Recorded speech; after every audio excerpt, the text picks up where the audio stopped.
Support WrestleTalk! Share this video on social media. Thank you for your awesome support on Patreon. Jerry was a race car driver, Spicer. Did Daniel Bryan just turn babyface? Aleister Black actually does some wrestling, and Bayley explains all. Poorly.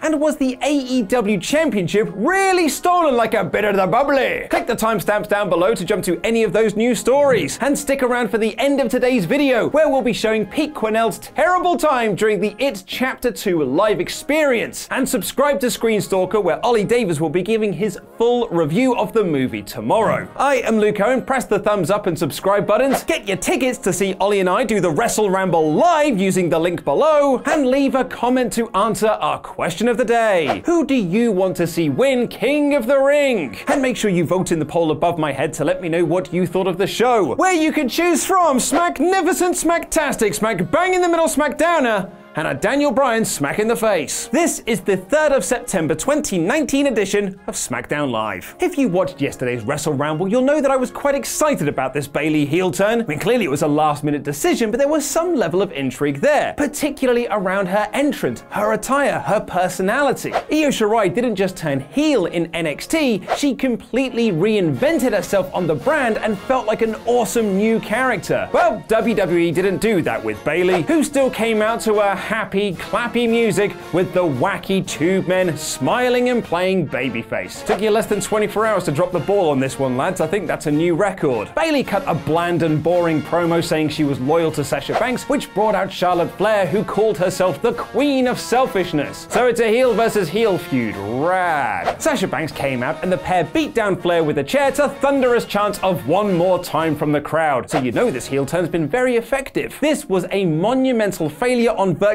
every level, and I just can't see the crowd getting behind a babyface Charlotte Flair. Speaking of failures, Prince Ali, loser, is here, got beat by Elias. Now he's out, go ahead, pout, no crown for you.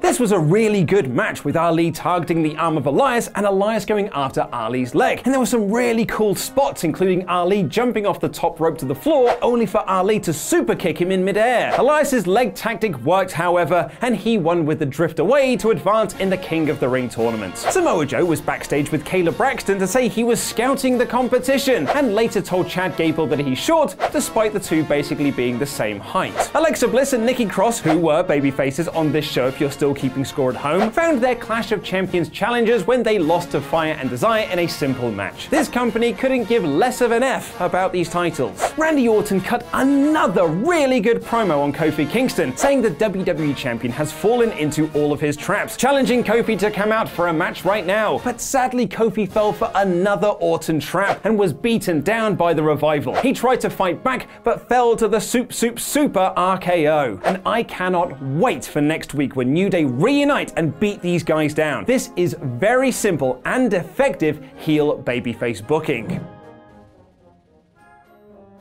Tiny short man and complete loser underdog Chad Gable took Andrade next in the last King of the Ring quarterfinal, with Vega also cutting a promo to remind us that Gable isn't very tall. The crowd got behind Gable eventually in the match, but it had nothing to do with this rubbish character they've given him. It's because he's a great wrestler who does great wrestling. Gable won with a roll-up on Andrade, which the commentators put over as a shock win, despite Gable getting a visual pin on Andrade after the Chaos Theory suplex. He's also a multiple-time tag team champion, so why should this be surprising that he's winning? Earlier in the night, Aleister Black challenged someone to fight him from his Phantom Zone and then beat Shelton Benjamin quickly with the Black Mass. Drake Maverick and Mrs. Drake Maverick were in the boiler room for reasons, and were attacked by a load of geeks for his 24/7 title, with Bo Dallas getting the pin. And this continued after Shinsuke Nakamura quickly beat a local jobber, with Sami Zayn providing running commentary, with Drake winning the belt back, only to be surprised by a disguised R-Truth who pinned him on the ramp. Wrestling! And then came the biggest angle on the show, Daniel Bryan coming out to demand an apology from Roman Reigns. Roman eventually answered the call, but was attacked by Eric Rowan,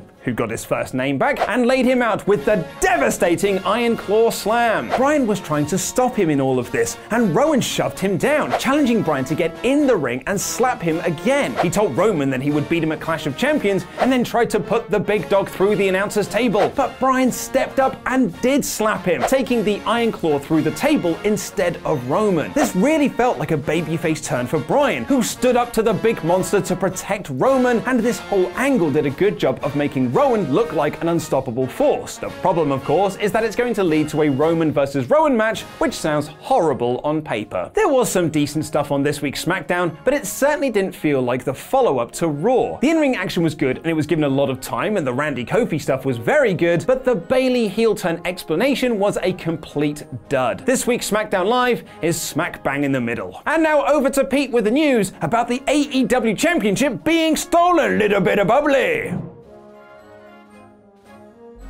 Nice review, Luke. Now, recently on Screen Stalker, we asked you the question of which wrestlers you'd like to see in non-wrestling video games. Well, it seems we must be psychics, as it's now been confirmed that none other than Batista will be a playable character in Gears of War 5. For the full video reveal and more info about it, check out the Screen Stalker video today with Ollie and housemate Simon. Someone who's definitely not in Gears of War 5, though, is Cara.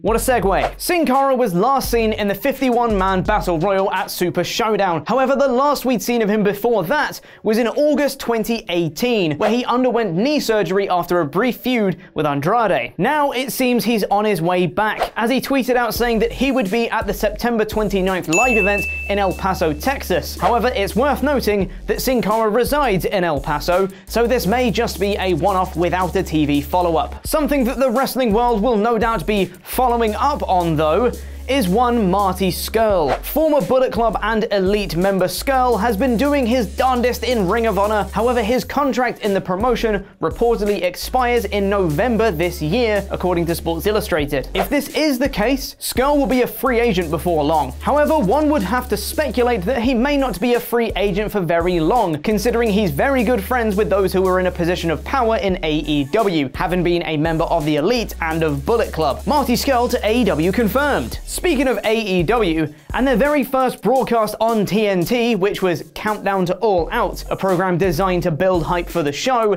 has reportedly not drawn very well. According to Showbuzz Daily, the show drew around 390,000 viewers and drew a 0.17 rating in men aged 18 to 49. This isn't exactly the greatest start for AEW, however, it's worth noting that this, of course, was a pre-edited show and was barely promoted, so it would indeed be very surprising if AEW's first wrestling show on October 2nd drew anywhere near those numbers. However, when October 2nd does roll around, some fans have been fearing that AEW may not have their top title to show off, as Chris Jericho's AEW World Heavyweight Championship has been stolen. Now, this isn't an angle, as an actual police report has been filed stating yada yada yada, luggage, airport, championship wrestling belt. But then at the bottom, it says, victim, Christopher Jericho Irvine. The Repo Man has gone too far. While this is a very real story, it seems AEW are trying to make the most of it, with Jericho cutting a promo on the person that stole the belt. He can't let a stolen championship stop him from having a little bit of the bubbly.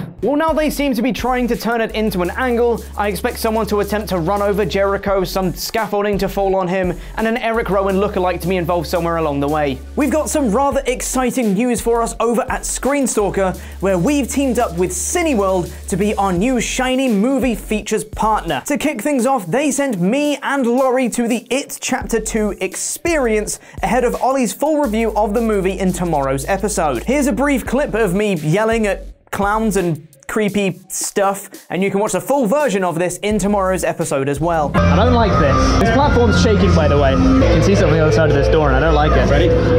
Oh, okay. Okay. Right.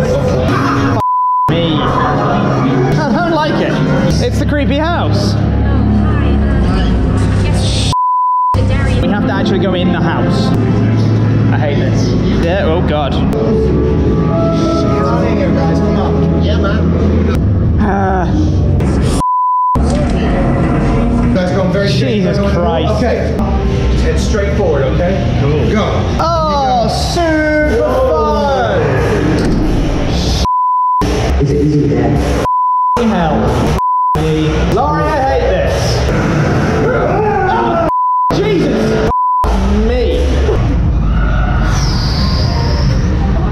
up tickets to see It's Chapter 2 at Cineworld by pressing the link in the description below, and subscribe to Screen Stalker and enable notifications so you get notified when tomorrow's episode goes live, where you can see the full version of the It's Chapter 2 experience and Ollie's review of the movie. Batista is in Gears of War 5. Click the video on the right to go over to Screen Stalker with Ollie and housemate Simon for more details. And there was a backstage altercation at AEW All Out. Click the video below that to find out more. A special thank you to our pledge hammers on Patreon, some of whom you can see scrolling below me right now. I've been Chopper Pete Quinnell, and that was wrestling.